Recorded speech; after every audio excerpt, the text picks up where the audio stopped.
आज हम लोग इस वीडियो में कक्षा 8 विषय सामाजिक विज्ञान फर्स्ट पढ़ेंगे। आज हम लोग पाठ 10 पढ़ेंगे। पाठ का नाम है दृश्य कलाओं की बदलती दुनिया। इस पाठ में हम लोग पढ़ेंगे कि भारत में 18वीं शताब्दी में किस प्रकार से कला का विकास हुआ और चित्रकला के क्षेत्र में कौन कौन से बदलाव आए। इसमें हम लोग ये पढ़ेंगे कि यूरोपीय चित्रकारों के द्वारा, स्थानीय जनता के द्वारा या कलाकारों के द्वारा किस प्रकार से कला के क्षेत्र में बदलाव और परिवर्तन लाया गया। अब सभी बच्चे अपना बुक खोलेंगे, पाठ 10 पे आएंगे। हम लोग बुक का पहला पैराग्राफ पढ़ेंगे। सभी बच्चे अपना बुक खोलेंगे, पाठ 10 दृश्य कलाओं की बदलती दुनिया। जब आप किसी कलाकृति, किसी पेंटिंग, मूर्तिशिल्प आदि को देखते हैं तो संभवतः यह बात साफ दिखाई नहीं देती कि ज़्यादातर दूसरी चीज़ों की तरह कला भी अपने चारों तरफ की दुनिया से प्रभावित होती है। और संभवतः आपको ये भी नहीं लगेगा कि आप जो देखते हैं वही आपके विचारों को भी प्रभावित करता है। इस अध्याय में हम देखेंगे कि औपनिवेशिक काल के दौरान दृश्य कलाओं की दुनिया में क्या बदलाव आए और ये बदलाव उपनिवेशवाद और राष्ट्रवाद के व्यापक इतिहास से किस तरह जुड़े हुए हैं। औपनिवेशिक शासन में कई तरह के नए कला रूपों, शैलियों, सामग्री और तकनीकों का सूत्रपात हुआ। इन्हें भारतीय कलाकारों ने संभ्रांत और जनसाधारण दोनों हलकों के अपने स्थानीय ग्राहकों और बाजार के हिसाब से अपनाकर नई शक्ल दी। आप पाएंगे कि जिन दृश्य कलाओं को आप आज सहज स्वाभाविक मान लेते हैं उनमें से बहुत सारी कलाओं का जन्म उसी काल में हुआ था जिसका हम इस अध्याय में अध्ययन करने वाले हैं। उदाहरण के लिए बुर्जियों, मीनारों और महराबों वाली भव्य सार्वजनिक इमारतें, कोई मनोहारी भूदृश्य, किसी तस्वीर में यथार्थपरक मानव छवि या किसी देवी देवता की तस्वीर मशीनों द्वारा असंख्य मात्रा में छापी गई तस्वीरें आदि इसी तरह के उदाहरण हैं। इस इतिहास को समझने के लिए हम मुख्य रूप से पेंटिंग और छापे बनाने से संबंधित तकनीक में आए बदलाव पर विचार करेंगे। साम्राज्यवादी युग की कलाओं के लिए नए रूप। 18वीं सदी से यूरोप के बहुत सारे कलाकार अंग्रेज व्यापारियों और शासकों के साथ भारत आने लगे थे। ये कलाकार चित्रकारी की नई शैलियाँ और नई परंपराएं भी अपने साथ लाए थे। उन्होंने इस तरह की तस्वीरें बनाई जो यूरोप में बेहद लोकप्रिय हुई और जिन्होंने पश्चिम में भारत की छवि गढ़ने में अहम भूमिका अदा की। आगे है, यूरोपीय कलाकार अपने साथ यथार्थवाद का विचार लेकर आए थे। वह विचार इस मान्यता पर आधारित था कि कलाकारों को अपनी आंखों से चीज़ें को गौर से देखना चाहिए और उन्हें यथावत चित्रित करना चाहिए, यानी कलाकार जो बनाएंगे वह असली और जीवंत दिखना चाहिए। यूरोपीय कलाकार तैल चित्रों की तकनीक भी अपने साथ लाए थे। इससे पहले तक भारतीय कलाकार इस तकनीक से बहुत परिचित नहीं थे। तैल चित्रों से यहाँ के कलाकारों को असली जैसी तस्वीरें बनाने में काफ़ी मदद मिली। भारत में आने वाले सभी यूरोपीय कलाकार एक जैसी चीज़ों से प्रभावित नहीं थे। उन्होंने जिन विषयों पर तस्वीरें बनाई वे भी अलग अलग थी, परंतु प्रायः इन तस्वीरों में ब्रिटेन, उसकी संस्कृति, उसके लोगों की श्रेष्ठता पर जोर देता था। आइए साम्राज्यवादी कला के कुछ मुख्य रुझानों को देखें। मनोहारी दृश्यों की चाह। एक प्रचलित साम्राज्यवादी परंपरा मनोहारी भूदृश्यों को चित्रित करने की थी। यहाँ मनोहारी का क्या अर्थ है? दरअसल इस तरह की चित्र शैली में भारत को एक ऐसे अनूठे भूप्रदेश के रूप में चित्रित किया जाता है जिसकी ब्रिटिश कलाकार सैलानियों को पड़ताल करनी थी। इसका भूदृश्य ऊबड़ खाबड़ तथा जंगली और मानवीय हाथों से अनछुआ दिखता था। टॉमस डेनियल और उनके भतीजे विलियम डेनियल इस परंपरा के सबसे प्रसिद्ध चित्रकार रहे हैं। वे 1785 में भारत आए। कलकत्ता से उत्तरी और दक्षिणी भारत की यात्रा करते हुए 7 साल तक रहे। उन्होंने भारत में ब्रिटेन के 9 विजित प्रदेशों की कुछ बेहद आकर्षक तस्वीरें बनाई हैं। कैनवस पर बने उनके विशाल तैल चित्रों को ब्रिटेन में चुनिंदा लोगों के बीच प्रदर्शित किया जाता था। उनके उत्कीर्ण चित्रों की एल्बम ब्रिटेन के लोग बड़े चाव से खरीदते थे क्योंकि वे ब्रिटिश साम्राज्य के बारे में जानना चाहते थे। चित्र 2 डेनियल बंधुओं द्वारा बनाए गए नयनाभिराम चित्रों का एक बढ़िया उदाहरण है। इनमें एक जमाने की भव्य इमारतों के खंडहर दिखाई दे रहे हैं। ये इमारतें अतीत के वैभव की याद दिलाती हैं। ये एक ऐसी प्राचीन सभ्यता के अवशेष हैं जो अब नष्ट हो चुकी है। चित्र को देखकर ऐसा लगता मानो यह पतनशील सभ्यता केवल ब्रिटिश शासन के जरिए ही परिवर्तन और आधुनिकता की राह पर बढ़ सकती है। ब्रिटिश शासन के तहत भारत में आधुनिक सभ्यता की स्थापना का यह विचार डेनियल बंधुओं द्वारा बनाई गई 18वीं सदी के आखिरी दिनों तक कलकत्ता की असंख्य तस्वीरों में बड़े शक्तिशाली ढंग से सामने आता है। इन तस्वीरों में आप एक नया कलकत्ता बनते हुए देख सकते हैं। बच्चों, ये तस्वीर है, यहाँ पे नए कलकत्ता का चित्र दिया गया है। पहला टॉपिक है साम्राज्यवादी युग की कलाओं के नए रूप। जैसे जैसे भारत में साम्राज्यवादी युग का विकास हुआ, जैसे यूरोपी, इंग्लैंड और अन्य क्षेत्रों से अलग अलग शासक आए और वो लोग यहाँ पे अपना साम्राज्य विस्तार करने लगे। उसके साथ ही साथ उनके क्षेत्र की कलाएं भी हमारे देश में आई। जो यूरोपीय कलाकार थे वो लोग मुख्य रूप से तैलचित्र यानी यथार्थ जीवन से संबंधित कलाओं का विकास चाहते थे। वो लोग चाहते थे कि हम जो भी कलाएं बना रहे हैं वो यथार्थ यानी प्रत्यक्ष रूप से जो भी चित्र बने वो ऐसा लगे कि वो जीवंत है, यानी वो सजीव है, ऐसा प्रतीत होना चाहिए। ऐसे जो भी चित्र बनाए यूरोपीय कलाकार वो उस चित्रों को तैलचित्र बोला गया। इसके बाद दूसरा टॉपिक है मनोहारी दृश्यों की चाल। मनोहारी से मतलब है मन को हरने वाला, यानी जो भी यहाँ पे आगे चलकर जो भी यूरोपीय व्यापारी आए वो क्या किए, भारत का अनेक दक्षिणी या पश्चिमी क्षेत्रों में भ्रमण किए। इसके उपरांत क्या हुआ, वो लोग जो भी प्राकृतिक दृश्यों को देखते थे, जैसे नदियाँ, पहाड़, झरने, जंगल, यहाँ के जीव जंतु, उनका चित्र बनाना शुरू किए। ऐसे दृश्यों को मनोहारी दृश्य कहा गया। 1718 ईस्वी में थॉमस डेनियल और उनके भतीजे विलियम डेनियल इस परंपरा के सबसे प्रसिद्ध चित्रकार थे। इसके अलावा जो भी यूरोपीय चित्रकार थे वो लोग यहाँ की कलाओं के साथ साथ यूरोप में भारतीय भूदृश्यों का चित्र था उसको यूरोप में भी विकसित करना चाहते थे। यहाँ के भूदृश्यों का चित्र बनाकर और उसको यूरोप में ले जाकर वो अधिक से अधिक दामों में क्या करते थे, उसको बेचते थे। यूरोप के लोगों को भारतीय भूदृश्य के चित्र बहुत ही अधिक पसंद आ रहे थे। अगला टॉपिक है प्राधिकार का चित्रण। औपनिवेशिक भारत में बेहद लोकप्रिय होने वाली एक और कला शैली रूप चित्रकारी थी। ब्रिटिश और भारतीय दोनों देशों के अमीर और ताकतवर लोग किरमिच पर अपनी छवि देखना चाहते थे। छोटे आकार के रूप चित्र बनाने की मौजूदा भारतीय परंपरा के विपरीत औपनिवेशिक रूप चित्र आदमकद आकार के होते थे और बिल्कुल सच्चे लगते थे। रूप चित्रण की यह नई शैली इस साम्राज्य की वजह से पैदा हो रही ईश्वरपूर्ण जीवन शैली, धन संपदा और रौब दाब को दर्शाने का भी आदर्श साधन थी। जैसे जैसे रूप चित्रकारी लोकप्रिय होती गई, बहुत सारे यूरोपियन रूप चित्रकार लाभदायक काम की तलाश में भारत आने लगे। योहान जोफनी यूरोप में आने वाले प्रसिद्ध चित्रकारों में से थे। उनका जन्म जर्मनी में हुआ था और के बाद इंग्लैंड जाकर बस गए थे। 1780 के दशक के मध्य में वे 5 साल के लिए भारत आए थे। चित्र 4 और 5 जोफनी द्वारा बनाए गए रूप चित्र के 2 उदाहरण हैं। इनमें आप भारतीय नौकरों और औपनिवेशिक बंगलों के लंबे चौड़े लान को भी देख सकते हैं। इनमें भारतीयों को दब्बू व कामतर हैसियत में दिखाया गया है। वे अपने गोरे स्वामियों की सेवा कर रहे हैं, जबकि अंग्रेजों का श्रेष्ठतर और मालिकों के अंदाज में दिखाया गया है।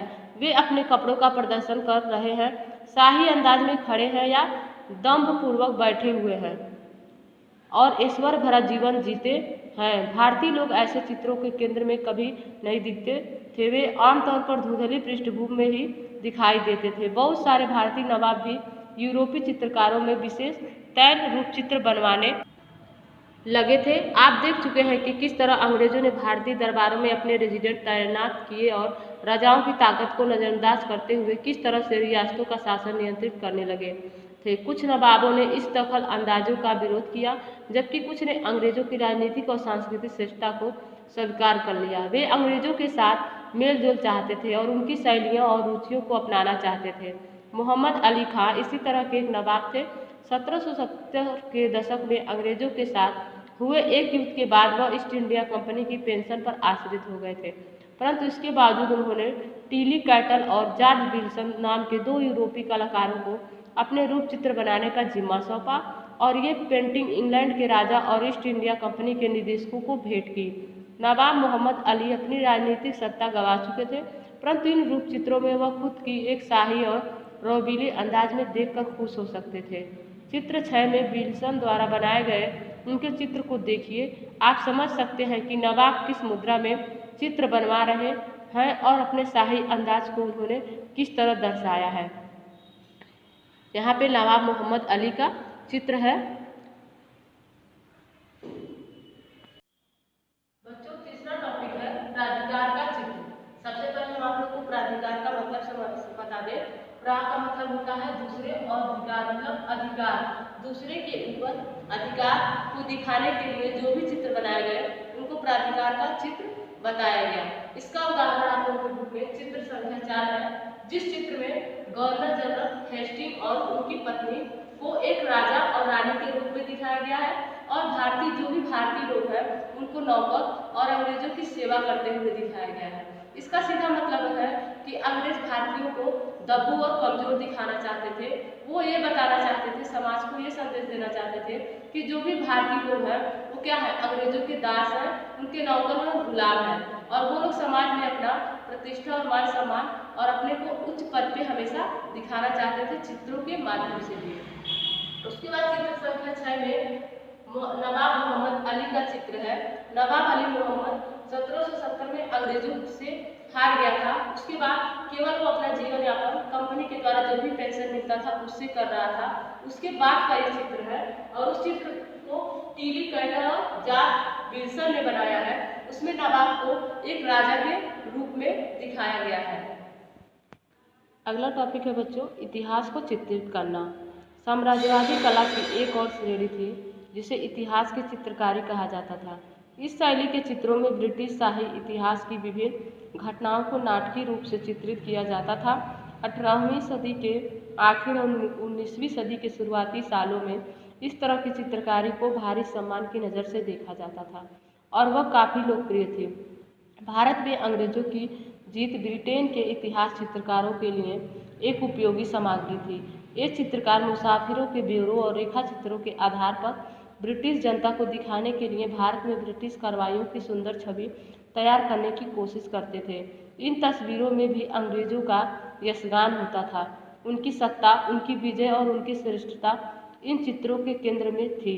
इस इतिहास चित्रों में से एक शुरुआती चित्र 1762 में फ्रांसिस हेमेन द्वारा बनाया गया था, जिसे लंदन स्थित वॉक्सहॉल गार्डन में सार्वजनिक प्रदर्शन के लिए रखा गया था। अंग्रेजों ने कुछ ही समय पहले प्लासी के युद्ध में सिराजुद्दौला को हराकर मीर जाफर को मुर्शिदाबाद का नवाब बनाया था। अंग्रेजों को यह जीत साजिश से मिली थी और साजिश में मदद देने वाले गद्दार मीर जाफर को नवाब का ओहदा तोहफे में दिया गया था। हेमेन द्वारा बनाए गए चित्र में आक्रमण और जीत के इस दृश्य को नहीं दिखाया गया है। इसमें मीर जाफर और उनके सैनिकों द्वारा प्लासी के युद्ध के बाद लॉर्ड क्लाइव की अगवानी का दृश्य दिखाया गया है। ब्रिटिश सैनिक विजय की जश्न श्रीरंगपट्टनम के युद्ध पर आधारित बहुत सारे चित्रों में देखा जा सकता है। जैसा कि आप जानते हैं, मैसूर के टीपू सुल्तान अंग्रेजों के सबसे शक्तिशाली दुश्मनों में से थे। आखिरकार 1799 में श्रीरंगपट्टनम की प्रसिद्ध लड़ाई में उनकी हार हो गई। चित्र 8 में आप देख सकते हैं कि चित्रकार ने युद्ध के दृश्य को किस तरह दिखाया। इसमें अंग्रेज टुकड़ियों किले पर चारों तरफ से धावा बोल रही हैं। अंग्रेज सिपाही टीपू के सिपाहियों को टुकड़े टुकड़े कर रहे हैं, दीवारें फांद रहे हैं, टीपू के किले के ऊपर ब्रिटिश झंडा फहरा रहे हैं। यह चित्र जबरदस्त उथल पुथल और ऊर्जा से भरपूर है। यह पेंटिंग इस घटना को नाटकीय रंग में पेश करती है और अंग्रेजों की जीत का गौरवगान कर रही है। साम्राज्यवादी ऐतिहासिक चित्रों ने शाही फतह की लोक स्मृतियाँ गढ़ने का भी प्रयास किया। उनकी कोशिश थी कि भारत और ब्रिटेन दोनों जगह अंग्रेजों की जीत आम जनता की स्मृति में बनी रहे। उनका मानना था कि इस तरह वे अंग्रेजों को अजेय और सर्वशक्तिशाली साबित कर सकते हैं। अंग्रेज फौजों का नेतृत्व करते हुए इस चित्र में टीपू के दुर्ग पर धावा बोलने वाले जनरल बेयड को इस चित्र के बीचों बीच विजय भाव के साथ दर्शाया गया है। लालटेन से बेयड पर रोशनी पड़ रही है जिससे वह सबको दिखाई दे रहा है। बाएं कोने पर टीपू का शव पड़ा है जो नीम अंधेरे में है। टीपू की फौज हार चुकी है, उनके शाही कपड़े फाड़कर फेंक दिए गए हैं। यह पेंटिंग मानो ऐलान कर रही है कि जो अंग्रेजों का विरोध करेगा उनका यही हश्र होगा। इस पेंटिंग में टीपू सुल्तान का मृत शरीर दिखाया गया है और अंग्रेज फौजों का नेतृत्व करते हुए जनरल बेयड को दिखाया गया है। चौथा टॉपिक है इतिहास को चित्रित करना, यानी 18वीं शताब्दी में किस प्रकार से जो भी कलाकार थे या चित्र बनाने वाले लोग थे उन्होंने इतिहास को किस प्रकार से चित्रित किया। तो वे जितने भी कलाकार थे उन लोगों ने ऐतिहासिक घटनाओं को अपने चित्रकला में चित्रित किया। उदाहरण के रूप में चित्र संख्या 7 में जब हम देखेंगे तो वो हेमेन द्वारा, फ्रांसिस जो कलाकार था हेमेन के द्वारा बनाया गया चित्र है। उस चित्र को उसने 1762 ईस्वी में बनाया था। और इस चित्र में क्या हुआ, प्लासी के युद्ध पे विजय करके जब क्लाइव वापस आ रहा था तो उसमें मीर जाफर को क्लाइव का अगवानी करते हुए दिखाया गया है। इसके बाद जो सिंगापट्टनम में टीपू सुल्तान पे अंग्रेजों ने युद्ध हुआ था टीपू सुल्तान का, उसमें चित्र संख्या 9 में उसको दिखाया गया है। उसमें टीपू सुल्तान को मृत्यु शरीर के रूप में दिखाया गया है और अंग्रेजों को अपना जीत का जश्न मनाते हुए दिखाया गया है। अगला टॉपिक है दरबारी कलाकारों का क्या हुआ। जो कलाकार अब तक लघु चित्र बना रहे थे उनका क्या हुआ। भारतीय दरबारों में मौजूद चित्रकारों ने शाही कला की इन नई परंपराओं पर किस तरह की प्रतिक्रिया दी। विभिन्न दरबारों में हम विभिन्न रुझान देख सकते हैं। मैसूर में टीपू सुल्तान ने न केवल जंग के मैदान में जाकर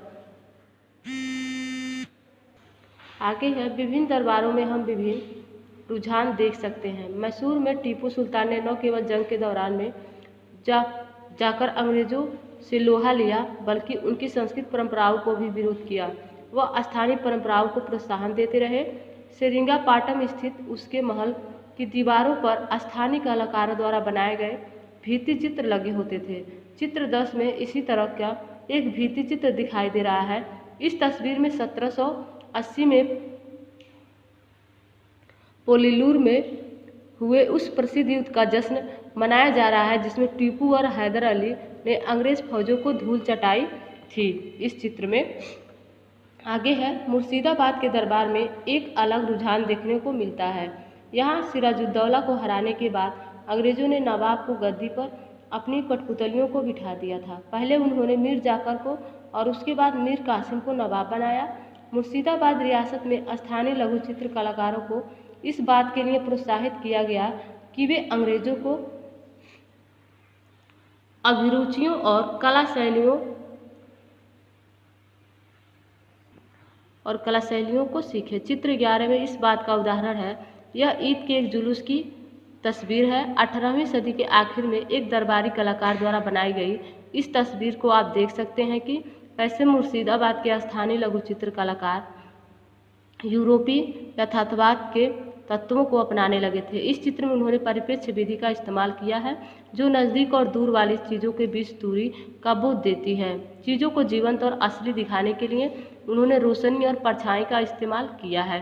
ब्रिटिश सत्ता स्थापित हो जाने पर बहुत सारी स्थानीय रियासतों का प्रभाव और धन संपत्ति समाप्त हो गई थी।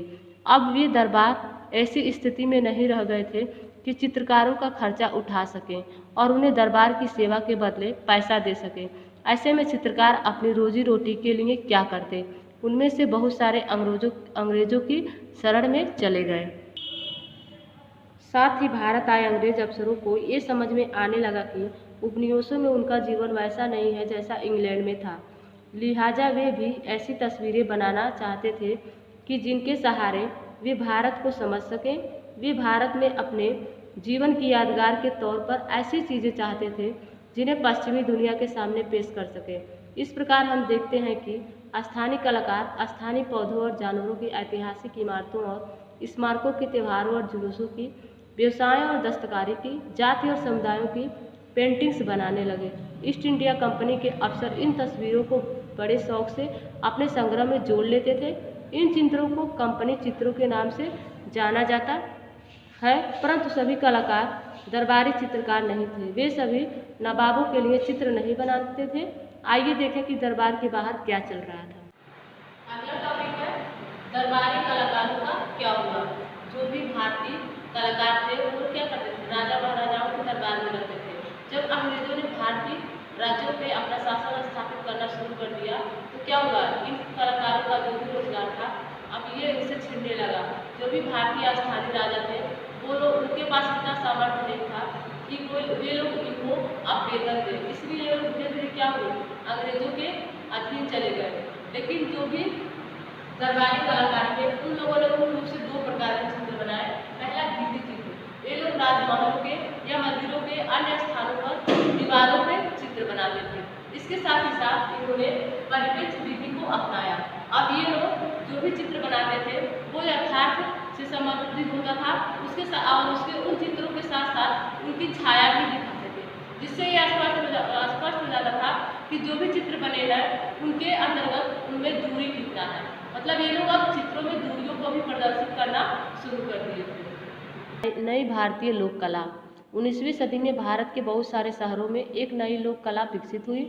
बंगाल में काली घाट स्थित मंदिर एक महत्वपूर्ण तीर्थ स्थान था। वहाँ के स्थानीय गांव में रहने वाले खर्रा चित्रकार, जिन्हें पटुआ कहा जाता था, और मिट्टी के बर्तन बनाने वाले पूर्वी भारत में कुम्हार और उत्तरी भारत में कुम्हार एक नई कला शैली विकसित करने लगे। वे आसपास के गांवों में 19वीं सदी की शुरुआत में कलकत्ता आ गए थे। उस समय कलकत्ता एक वाणिज्यिक और प्रशासनिक केंद्र के रूप में फैल रहा था। नए नए औपनिवेशिक कार्यालय खुल रहे थे, नई इमारतों और सड़कों का निर्माण चल रहा था, नए बाजार खुल रहे थे।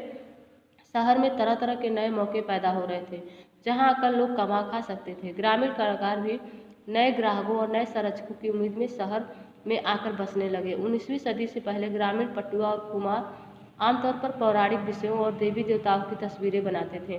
काली घाट जाने के बाद भी वे इसी तरह की धार्मिक चीज़ें बनाते रहे। परंपरागत रूप से खर्रा चित्रों की छवियां गोलाकार नहीं बल्कि सपाट हुआ करती थी। अब काली घाट चित्रकार अपनी छवियों में उभार पैदा करने के लिए छायाकरण का इस्तेमाल करने लगे, जिससे उनकी तस्वीरें त्रियामी दिखाई देने लगी। परंतु अभी भी उनकी तस्वीरें यथार्थपरक और जीवंत नहीं थीं। दरअसल शुरुआती काली घाट चित्रों में मुखर सुनियोजित यथार्थवादी शैली स्पष्ट दिखाई देती है, जिसमें छवियां विशाल और शक्तिशाली थी। उनमें रेखाओं, विवरणों और रंगों का न्यूनतम प्रयोग किया गया था। 1840 के दशक के बाद काली घाट कलाकारों में हम एक नया रुझान देखते हैं। यहाँ मूल्य मान्यताएं, रुचियाँ, सामाजिक कायदे कानून और रीति रिवाज इतनी तेजी से बदल रहे थे। ऐसे समाज में रहने वाले काली घाट चित्रकारों ने भी अपने आसपास की दुनिया पर ध्यान दिया और सामाजिक और राजनीतिक विषयों पर चित्र बनाने लगे। 19वीं सदी के आखिर के बहुत सारे काली घाट चित्रों में ब्रिटिश शासन के अंतर्गत सामाजिक जीवन को दर्शाया गया है। अपने चित्र के माध्यम से ये कलाकार अक्सर इन नए बदलावों का उपहास करते थे। अंग्रेजी भाषा और पश्चिमी आदतों में रंग साहिबों की तरह सजे सिगरेट पीते या कुर्सियों पर बैठे लोगों के इन नए शौकों का मजाक उड़ाते थे। उन्होंने पश्चिमी रंग में रंगे बाबू का मजाक उड़ाया, भ्रष्ट पुजारियों की आलोचना की और औरतों को घर से बाहर न निकलने की सलाह दी। एक कलाकार अक्सर अमीरों के खिलाफ आम आदमी के गुस्से और सामाजिक तौर तरीकों में आ रहे आमूल बदलाव के प्रति बहुत सारे लोगों में पैदा हो रहे भय को अभिव्यक्त करते थे। काली घाट तस्वीरों में से बहुत सारी बड़ी संख्या में छापकर बाजारों में भी बेची गई। शुरुआत में ये तस्वीरें लकड़ी के तख्तों पर खुदाई करके बनाई जाती थी। इन खुदे हुए थप्पों पर स्याही लगाकर उन्हें कागज़ पर दबाया जाता था और इस तरह लकड़ी के थप्पों से जो छापे बनते थे उन पर हाथ से रंग भर दिए जाते थे। इस तरह एक ही थप्पे से बहुत सारी तस्वीरें बनाई जा सकती थी। 19वीं सदी के आखिर तक भारत के विभिन्न भागों में प्रिंटिंग प्रेस लगाई जाने लगी थी, जिनमें और भी ज़्यादा संख्या में चित्र छापे जा सकते थे। इन तस्वीरों को बाज़ारों में बहुत कम कीमत पर बेचा जाता था, यहाँ तक कि गरीब लोग भी उन्हें खरीद सकते थे। लोकप्रिय तस्वीरें केवल गरीब ग्रामीण काली घाट चित्रकारों द्वारा ही नहीं बनाई जा रही थी। अक्सर मध्यम वर्गीय चित्रकारों ने भी प्रिंटिंग प्रेस लगाए और बाज़ारों के लिए चित्र तैयार किए। उन्हें जीवन अध्ययन, तैल चित्रकारी और छापे बनाने की नई विधियों का ब्रिटिश कला संस्थानों में प्रशिक्षण दिया जाता था। कलकत्ता आर्ट स्टूडियो 19वीं सदी के आखिर के कलकत्ता में स्थापित की गई सबसे सफल ब्रिटिश प्रेसों में से एक थी। इस प्रेस में प्रसिद्ध बंगाली व्यक्तियों के साथ साथ पौराणिक पात्रों की भी आदमकद तस्वीरें बनाई जाती थी। ये पौराणिक तस्वीरें यथार्थपरक होती थी। इन तस्वीरों की पृष्ठभूमि में आकर्षक भूदृश्य, पहाड़ियाँ, झीलें, नदियाँ और जंगल होते थे। दुकानों और सड़क पर लगी अस्थायी दुकानों पर आपने प्रचलित कैलेंडरों में हिंदू देवी देवताओं की ऐसी बहुत सारी तस्वीरें देखी होंगी। इन तस्वीरों की विशेषता 19वीं सदी के आखिर में मुखर रूप में सामने आई। इस पृष्ठ में कुछ चित्र दिए हुए हैं जो भारतीय देवी देवताओं के हैं। हिंदू देवी देवताओं के चित्र हैं ये, और यहाँ पे भारत माता का चित्र दिया हुआ है। इस तरह की लोकप्रिय तस्वीरें भारत के अन्य भागों में भी बनाई जा रही थी। राष्ट्रवाद के प्रचार प्रसार के चलते प्रारंभिक 20वीं सदी की जनसाधारण के इस्तेमाल की तस्वीरों में राष्ट्रवादी संदेश दिए जाने लगे थे। इनमें से बहुत सारी तस्वीरों में आप भारत माता को देवी के रूप में देख सकते हैं, जो राष्ट्रीय झंडा लिए हुए होती हैं। कई तस्वीरों में राष्ट्रीय नायक अपना शीश माता के चरणों में चढ़ा रहे होते हैं, जबकि कुछ तस्वीरों में देवी देवता अंग्रेजों का कत्लेआम कर रहे हैं। आगे है कैमरे की आँख से भारत। भारत के बारे में यूरोपीय चित्रकारों द्वारा बनाई गई बहुत सारी तस्वीरें आप देख चुके हैं। उन्होंने भारत की नाना प्रकार की तस्वीरें बनाई थी। कुछ इसी तरह के चित्र कई छाया चित्रकार ने भी अपने कैमरे में कैद किए। 19वीं सदी के मध्य तक यूरोप से कई छाया चित्रकार भी भारत आने लगे थे। उन्होंने तस्वीरें खींची, स्टूडियो खोले और छाया चित्रकारी की कला को बढ़ावा देने के लिए छाया चित्रकारी से जुड़ी समितियों का गठन किया। इनमें से कुछ रूप चित्रकार थे जो अंग्रेज अफसरों की तस्वीर खींचने लगे थे। इन तस्वीरों में अंग्रेज अफसरों की रौबीले और ताकतवर अंदाज में दिखाया जाता था। कई छाया चित्रकारों ने टूटी फूटी इमारतों और मनोहारी भूदृश्यों की खोज में देश भर की यात्राएं की। ठीक उसी तरह से उन छाया चित्रकारों ने जिनकी चर्चा हमने की है, कई छाया चित्रकार ऐसे थे जो ब्रिटिश सैनिक विजय के दृश्यों को कैमरे में कैद करते थे। इनके अलावा कई ऐसे छाया चित्रकार भी थे जो भारत का एक अंतिम देश साबित करने के लिए यहाँ की सांस्कृतिक विविधताओं को दर्ज कर रहे थे। इस तरह से चित्र संख्या 19 है। विलियम हाडसन के नेतृत्व में घुड़सवार रेजिमेंट, जिसने 1857 के विद्रोह को कुचलने में एक अहम भूमिका निभाई थी। अगला चित्र है चित्र संख्या 20, सती चौरा घाट, कानपुर, सैमुअल पुन द्वारा लिया गया फोटो 1865। चित्र संख्या 21, बम्बई की एक सड़क पर राष्ट्रवादी जुलूस विकार द्वारा लिया गया छायाचित्र। यानी धीरे धीरे जो भी कलाकार थे उन लोगों को कैमरे का ज्ञान हुआ और अब चित्र हाथों के बनाने के बजाय अब फोटो कैमरों से चित्र लेने की परंपरा आई, जिससे यहाँ पे अनेक चित्रों को कैमरे से कैद किया गया है, कैमरों से फोटो लिया गया है। ये चित्र उसके उदाहरण हैं। आगे है नई इमारतें और नए शैलियाँ। ब्रिटिश शासन के साथ वास्तु शैलियों में भी बदलाव आया। नए शहरों और नई इमारतों के लिए नए शैलियों को आजमाया गया। चित्र संख्या 22 को देखिए। इसमें नुकीली मेहराबों और लंबाई पर जोर देती संरचना दिखाई दे रही है। इसे गाथिक शैली कहा जाता है। मुंबई में 19वीं सदी के मध्य से बनी ज़्यादातर इमारतें इसी शैली की थीं। अब इस इमारत की तुलना चित्र 23 में दिखाई दे रही है। इमारत के साथ कीजिए। इसमें आप गोल मेहराबें और स्तंभ देख सकते हैं, जो एक अलग वास्तु शैली का उदाहरण है। अंग्रेजों ने कलकत्ता में इस शैली का इस्तेमाल किया और यह यूनान और रोम की शास्त्रीय शैली पर आधारित थी। अंग्रेज चाहते थे कि उनकी इमारतें उनकी सत्ता और वैभव, उनकी सांस्कृतिक उपलब्धियों को अभिव्यक्त करें। अगला टॉपिक है राष्ट्रीय कला की चाह। 19वीं सदी के आखिर में कला और राष्ट्रवाद के बीच और गहरा संबंध स्थापित हो गया। अब बहुत सारे चित्रकार एक ऐसी शैली विकसित करने लगे जिसे आधुनिक और भारतीय दोनों कसौटियों पर कसा जा सके। राष्ट्रीय शैली को किस तरह परिभाषित किया जा सकता था? राजा रवि वर्मा की कला में इसको दिखाया गया है। राष्ट्रीय शैली को किस तरह से परिभाषित किया जा सकता था? राजा रवि वर्मा उन शुरुआती चित्रकारों में से थे जिन्होंने आधुनिक और राष्ट्रीय कला शैली विकसित करने में योगदान दिया। रवि वर्मा केरल में त्रावणकोर के महाराजाओं के परिवार से थे और उन्हें राजा कहकर ही संबोधित किया जाता था। उन्होंने तैल चित्रकारी और यथार्थपरक जीवन अध्ययन की पश्चिमी कला पर महारत हासिल की, परंतु भारतीय पुराणों के चित्र बनाए। उन्होंने रामायण और महाभारत के अनगिनत दृश्यों को किरमिज पर उतारा। मुंबई प्रेसिडेंसी की अपनी यात्रा के दौरान उन्होंने पौराणिक कहानियों को जिस तरह मंच पर देखा था उसी से प्रेरणा लेकर उन्होंने ये नाटकीय दृश्य बनाए थे। 1880 के दशक से रवि वर्मा के पौराणिक चित्र भारतीय राजवाड़ों और कला संग्राहकों के बीच जुनून की हद तक लोकप्रिय हो चुके थे। राजाओं ने अपने महलों की दीवारों रवि वर्मा के चित्रों से पाट दी थी। इस तरह के चित्रों के प्रति गहरे आकर्षण को देखते हुए रवि वर्मा ने एक चित्र निर्माण टोली बनाई और बम्बई के बाहरी छोर पर एक प्रिंटिंग प्रेस लगाने का फैसला किया। यहाँ उनके धार्मिक चित्रों को रंगीन प्रतियां बनी संख्या में बनाई जाने लगी, बड़ी संख्या में बनाई जाने लगी। अब आम लोग भी उनकी सस्ती तस्वीरों को खरीद सकते थे। यहाँ रवि वर्मा एक सभा का संबोधन कर रहे हैं, उसी का चित्र दिखाया गया है। राष्ट्रीय कला की भिन्न छवि। बंगाल में राष्ट्रवादी कलाकारों का एक नया समूह रविन्द्रनाथ टैगोर के भतीजे अवनींद्रनाथ टैगोर 1771 से 1951 ईस्वी के इर्द गिर्द जुटने लगा। इस समूह के कलाकारों ने रवि वर्मा की कला को नकल आधारित और पश्चिमी रंग ढंग की कहकर खारिज कर दिया और ऐलान किया कि इस तरह की शैली राष्ट्र के प्राचीन मिथकों और जनश्रुतियों को चित्रित करने के लिए उपयुक्त नहीं है। उनका मानना था कि पेंटिंग की असली भारतीय शैली गैर पश्चिमी कला परंपराओं पर आधारित होनी चाहिए और उसे पूर्वी दुनिया के आध्यात्मिक तत्वों को पकड़ना चाहिए।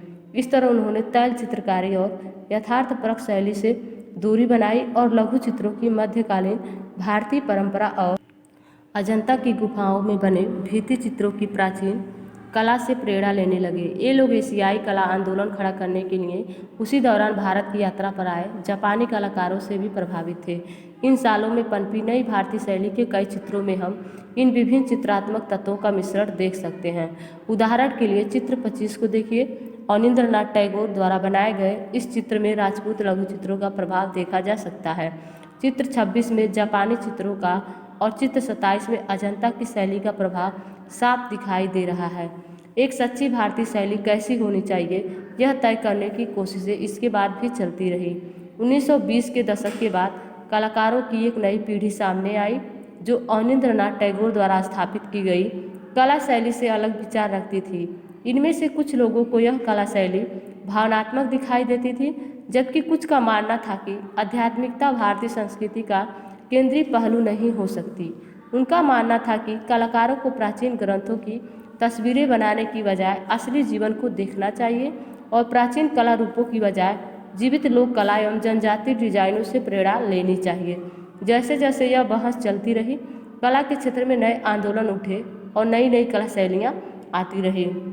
इस प्रकार से बच्चों हम लोग भारतीय परिप्रेक्ष्य में दृश्य कलाओं के इतिहास के बारे में इस पाठ में पढ़े हैं। आप इस पाठ को अच्छे से पढ़ेंगे। आगे हम लोग अन्यत्र पढ़ेंगे काकुजो तथा एशियाई कला आंदोलन। 1904 में ओकाकुरा काकुजो ने जापान में एक किताब प्रकाशित की जिसका नाम था पूर्व के आदर्श, the ideas of the East. यह पुस्तक अपनी पहली पंक्ति की वजह से बहुत प्रसिद्ध हुई थी। यह पंक्ति थी एशिया एक है। ओकाकुरा का कहना था कि पश्चिम द्वारा एशिया का अपमान किया गया है और एशियाई राष्ट्रों को पश्चिमी प्रभुत्व का मिलकर विरोध करना चाहिए। ओकाकुरा ने जापानी कला पर शोध किया और एक ऐसे समय में जापानी कला की परंपरागत तकनीकों को बचाने की जरूरत पर जोर दिया जो कि पश्चिमी शैली के कारण खतरे में पड़ती जा रही थी। उन्होंने यह परिभाषित करने का प्रयास किया कि आधुनिक कला क्या होती है और परंपराओं को बनाए रखने तथा उनका आधुनिकीकरण करने के लिए क्या किया जाना चाहिए। वह पहली जापानी कला अकादमी के प्रधान संस्थापक थे। ओकाकुरा ने शांति निकेतन का दौरा किया था और रविन्द्रनाथ टैगोर द्वारा तथा अरविंदनाथ टैगोर पर गहरा प्रभाव डाला था। सभी बच्चे इस पाठ को अच्छे से पढ़ेंगे और इसके मुख्य बिंदुओं को अपनी कॉपी में नोट करेंगे। जैसे कुछ चित्रों में उनके चित्रकारों और वो कब बने हैं उसका सन दिया हुआ है, उसको अपनी कॉपी में चित्र संख्या, चित्र का नाम और किस सन में बना है उसको मुख्य बिंदु के रूप में नोट करेंगे।